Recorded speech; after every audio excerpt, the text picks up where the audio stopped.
رسوله الكريم أما بعد فأعوذ بالله من الشيطان الرجيم بسم الله الرحمن الرحيم واعتصموا بحبل الله جميعا الحمد لله আমরা সেই দীর্ঘ 17 বছর পরে হলো আজকে আমরা বুক খুলে আমরা একজন অভিভাবকের সামনে বসতে পারছি, ঠিক কিনা কি বলে?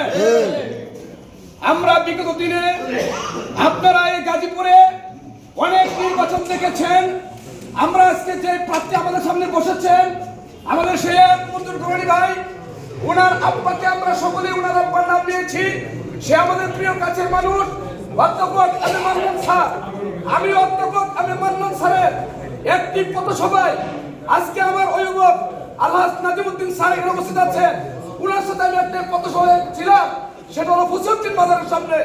আমরা সেই পথসভায় বলেছিলাম যে সেই শাপলা চত্বরে যেইভাবে আলেম উলামাদেরকে হত্যা করা হয়েছে, নির্যাতন করা হয়েছে, টেলিভিশন বন্ধ করা হয়েছে, আমরা টেলিভিশন মার্কা ভোট দিয়ে আমরা আবার ইনশাআল্লাহ এই টেলিভিশন খুলে দেবো, ঠিক কি বলেন? সেই জায়গায় আমরা এই কথা বলেছিলাম।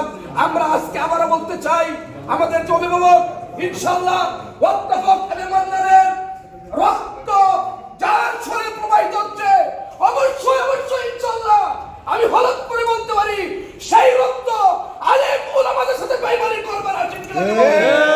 ইনশাআল্লাহ আমরা আগামী 12 তারিখ তারিখ শীষে ভোট দিয়ে আমি আমার এই কষ্ট ওয়ার্ড সাহিত্যিক প্রবর্তন কেন্দ্রে আমি একজন ভোটার, আমি এই কষ্ট ওয়ার্ড নয় তথা কাউতে 5টি ওয়ার্ড ইনশাআল্লাহ আমরা কাউতে ওলামাত্ম পরিষদ ঐক্যবদ্ধ হয়ে আগামী 12 তারিখ ইনশাআল্লাহ রনি ভাইকে তারিখ শীষে ভোট দিয়ে এই গাজীপুর থেকে সমস্ত স্বৈরাচার মাদক সেবী নির্যাতনকারী আমরা হটাই দেব ইনশাআল্লাহ।